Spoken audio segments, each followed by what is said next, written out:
it was the end of COVID and I got a notification. From the past 2 years, my school was closed and all the exams were held in Google Forms, which I cheated. I just selected the answer, pressed like search on the Google and just copied the answer and pasted there. That's all I did for 2 years. And the notification said the final exam is going to be held physically with pen and paper in the school. And it was a thunder strike for me because, first of all, I did not know the syllabus. Like, forget studying, I did not know the syllabus. For the last 2 years, I had not studied a thing. I just sat at my home and played Minecraft all day and watched anime. That's all I did for 2 goddamn years. And so, even though it may seem heinous, but what I was thinking was maybe the third wave of COVID is gonna hit and the school is gonna be closed again. I know that sounds stupid, but that is what that guy thought, that previous Ankush from that timeline. So, these were the finals of my 8th standard. And I had only 2 weeks remaining. And I want you to keep that number in mind. 2 weeks only. And so, when I finally realized that the third wave of COVID is not gonna hit and the exams will finally be conducted in school physically and there is nothing I can do about it, I understood what I had to do. Study, you idiot, a voice came inside from my brain because that is the single thing that could have made the difference. And study I did, I kid you not. I studied day in, day out for those 2 weeks. And guess, just try to guess in the comments how much percentage I got. Studying only 2 weeks, covering entire year worth of syllabus. Remember, my basics were week 2 because I had not covered class 7 at all. I was sitting idle during class 7 as well. So first of all, my basics were weak of the class 7, but I had not studied anything of class 8 as well. I had not even attended any of the classes. Like the online classes that were held in the Zoom, I never attended those. I just played Minecraft, played multiplayer Bed Wars, watched anime and all of that nonsense. I got 90% exact. And the single reason I did not cross 90 was because of my mathematics, which I got a terrible score in, that is like 13 out of 40, which is the worst score that I have ever had in any subjects ever, period. Because maths is a rigorous subject and you need to practice all year long. You have to remember the formula, you have to know how to apply it, and you have to know where to apply it. But with the rest of the subjects, mostly they were on memorization. Do you know the story? Do you know the characters? Do you know the theme? Do you know what happened on this date? Do you know what river flows through this country? Do you know what happens if you push an object? Like, that's physics, because there were no numericals back then. Life was very good until class 9th and 10th came around. But that apart, main thing being, I compressed a year worth of studying into just 2 weeks. And if you really think about it, it's not that crazy. And this is a very, very familiar phenomena. And you have probably heard this story somewhere that the car wreckage was coming down on a baby and the father or the mother somehow showed inhuman strength and pulled the car wreckage off the baby, or like a person fought with an animal just for survival. And these kinds of stories where basically people show or demonstrate their extra human abilities or something which is very non-human in nature. For example, extreme strength, and for my case, extreme focus, extreme dedication, and extreme results. These are from the fact that you have some kind of a adrenaline rush growing inside your brain, because you will never itch your hand if the part of the hand is not itching. For example, this part of the hand is not itching, so I will not itch it. But if, say, this part is itching, I will do itch it because it is itching. So it's like you have to have something of a reason, somewhat of a valid, proper reason for why you are doing stuff. And I do not want to make a random generic video saying that, oh my god, this is only and only the Parkinson's law, whereby all that generic nonsense. I do not want to do that, because there is a far, far deeper thing that you have to understand, which is reason itself. And quickly a plug, if you really want to improve your focus and remove the distractions of the modern day, you can go and check out the link in the description that will take you to my focus course. And so, as I've mentioned the name Parkinson's law, many people are probably wondering if they already don't know what it is. And clearly defined, it is the work you have expands to fill the time. And I'll show you a very quick diagram. So let's get these things out. Let me draw the diagram for you. Here is the graph. And so it kind of looks something like this. If the light is making it white, then I'm sorry, but it is something like this. The graph here is like work and here is time, t. Like physics has just stuck in my mind, and so I always write time equals to t. Now the thing is, your work starts from here. Like the work takes up the time from here, and it is actually genuine valid work. And up to this point, it is all the valid time. But after this point, you have way too much time in your life. That is why you start decreasing the rate of work. And I want you to keep that term in mind, rate of work. You keep decreasing the rate of work till you reach an asymptote. And the math nerds are shouting that this guy said asymptote in a video where he's explaining self-improvement. But yes, maths is important. So look at this.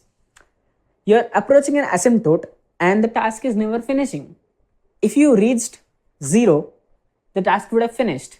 But you're reaching an asymptote whereby the task is never finished. Something is remaining. Some parts, some questions, some recording of the video, some thumbnails, some editing, something is remaining. And that is the thing, that once you have a task that you allocate way too much time in, you will just keep doing it until infinity. And so in real life, you don't achieve infinities because you will not live for an infinite amount of time. So you can understand that something that takes you a week will definitely take you a month if you allocate a month to it. If I say to you, make one video per month for your YouTube channel, if you have one, you will certainly make one video. But if I tell you, make 10 videos in that same amount of time, you would make it as well, because 1 month is a long as time and you need probably like half an hour to record one video, including the setup. So the crazy thing is, you can do more volume of work in the same amount of time, but your body and brain just don't want to do it. And there is benefit of doing more repetitions as compared to doing one thing and one thing perfectly, which perfection never arrives. That is, there was one study made by some random university. You can just, nowadays you can just take any university name and people won't verify it. And so that's why I'm just saying Oxford University, let's say. I'm kidding, I don't know what university it is, but the study is very legit. And so what they did was take two groups.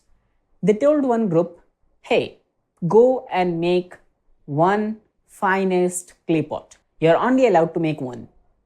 And there was this other group to whom they said, go and make like, I don't know, 100 or 200 potteries. And guess who turned out better? Of course, the second group, because they had more practice, they had more repetitions, they had more work done, and that is why their final outcome was better. Whereas this group sat in planning, my goodness, how am I going to make the pottery? And ultimately ended up creating a shit pottery. So what we learn is repetition is the key. And another thing previously we learned is your brain does not want to do the repetitions. So there is a very, very big gap that is created, whereby what your body wants is definitely not what actual growth needs. Your body wants relaxation, whereas growth requires effort. So there is a very big gap. Now, moving on to the point of the inhuman strength I was talking about previously.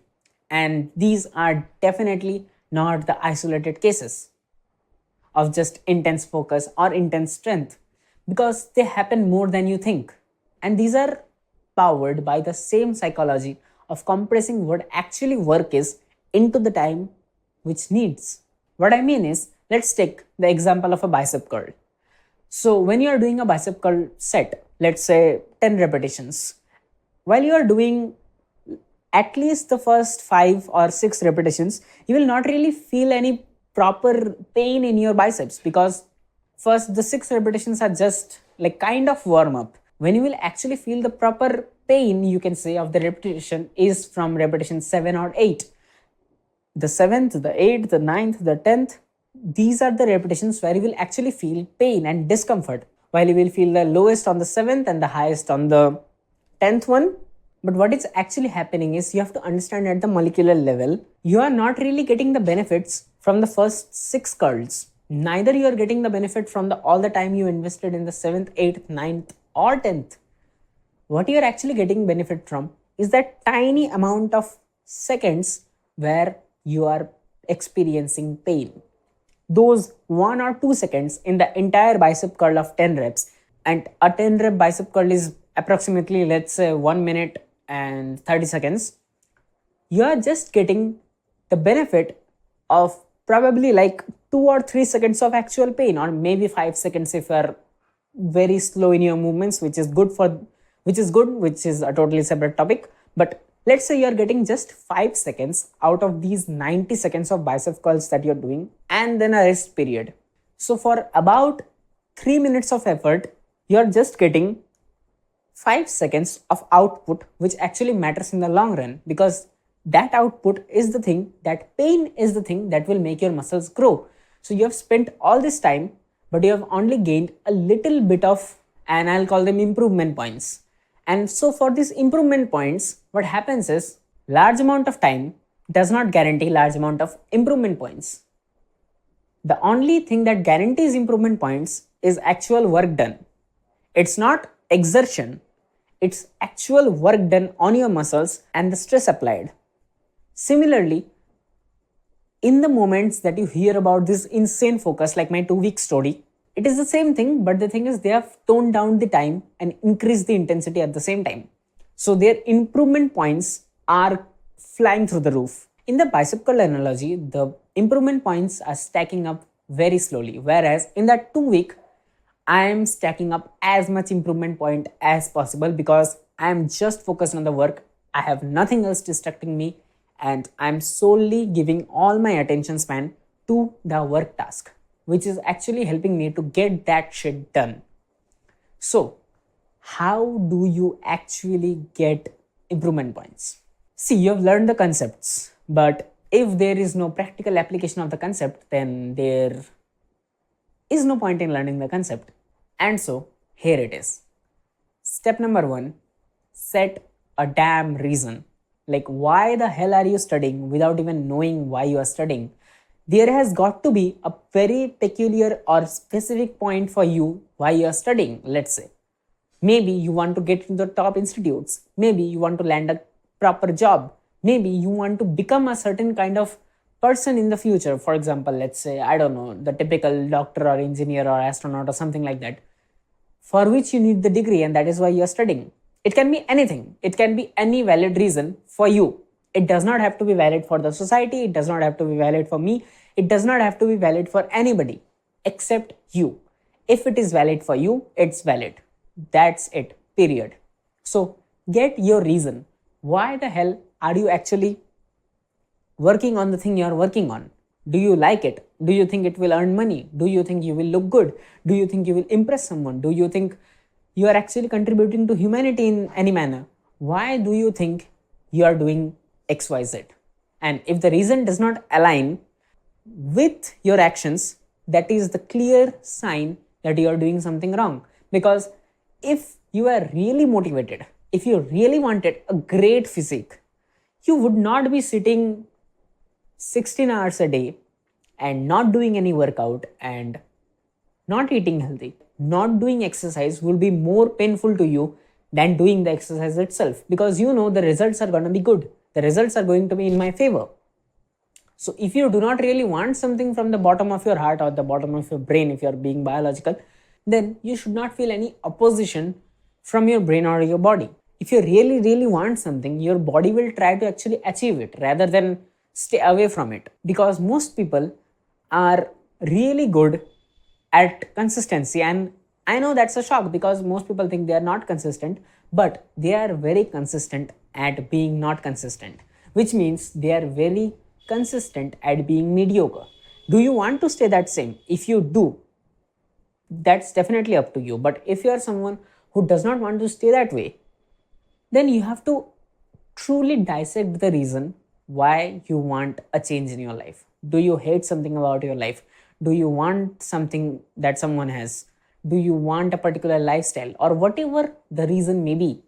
You just have to pinpoint it and use it as the motivator. There is nothing else, no quote, no book, no guy on YouTube. There is nobody that can motivate you besides yourself, because ultimately you are the one who is going to do the task. So it does not matter if I just come up to you and motivate you and or speak in the video about, oh my god, you are such a great person, you can do anything. It will not matter, because ultimately you're the one who has to do the task. I will not come to you. None of the motivational speakers will come to you and do your task. You are the one who can make it do, who has to make it do, and who will make it do. That is literally the thing. And my goodness, I'm dropping some fire quotes. Someone clip that. Now, second step is setting deadlines. And that is definitely similar to the Parkinson's law, because the more deadlines you set, the more you will work. And this is something that I've experimented with on myself and I have found is truly, truly amazing. Previously, I allocated one full day for YouTube. Like from 7 a.m. in the morning to 10 p.m. at the night, I allocated that entire time, barring eating and freshening up and baths and all. Except that I just allocated all my time on preferably a Sunday or a Monday to YouTube. Now what I do is I have taken that time away, because I realized I was spending time on chess more than YouTube in that Sunday. Like I checked my screen time, and the actual YouTube screen time, where it should have been like video editing apps or like photo editing apps or like the camera app, something like that, I was spending more time in chess than all of that combined in that day where I booked it as a YouTube day. So what I did was I cut through all that nonsense and only gave myself about 3 to 4 hours. And now I'm giving myself even less. So now what my current schedule is, I start recording at 6 p.m. every Monday, and I finish my recording via 6:30 if the video is longer than about 6:45, and I edit it via 7:30, and boom, I just export it, I just schedule it, and that's done. I can spend the rest of the day studying. That's like freeing up freaking 7 to 8 hours a day. I was just doing nonsense in that 7 to 8 hours, and I just now spend like genuinely 2 to 3 hours maximum on YouTube.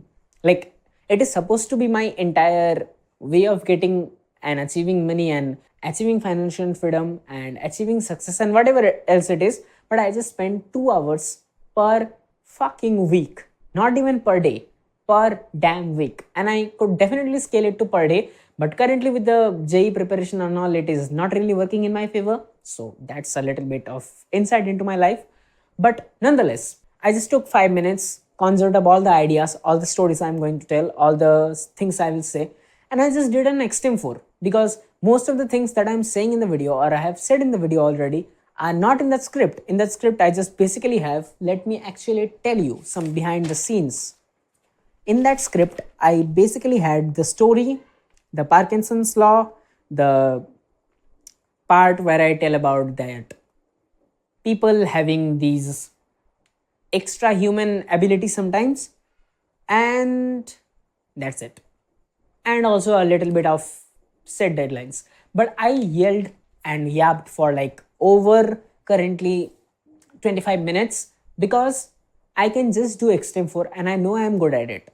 That is why I allocate very, very less time to YouTube, and that is why I can still perform at my peak. The videos I planned for like 2 hours, wrote the script for 2 hours, made the thumbnail for 3 hours, edited for hours on end, they end up performing worse than these kinds of direct raw videos which actually hit you.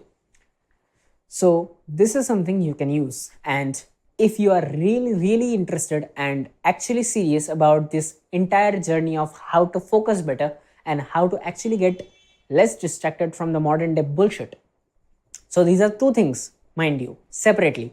Number one is absolutely how to kill the modern day distractions. And number two is actually putting your mind to the work and actually learning how to focus. If you really want to know these two things very deeply and get your focus to the next level, then you can go and check out the link in the description, which will take you to my focus course, which is currently on a pre-sale, and that is why it's 50% off. Like it's $25 right now. You can just get it. It's that cheap. So choose the best option for you. And with that, as I always say, start if you haven't already.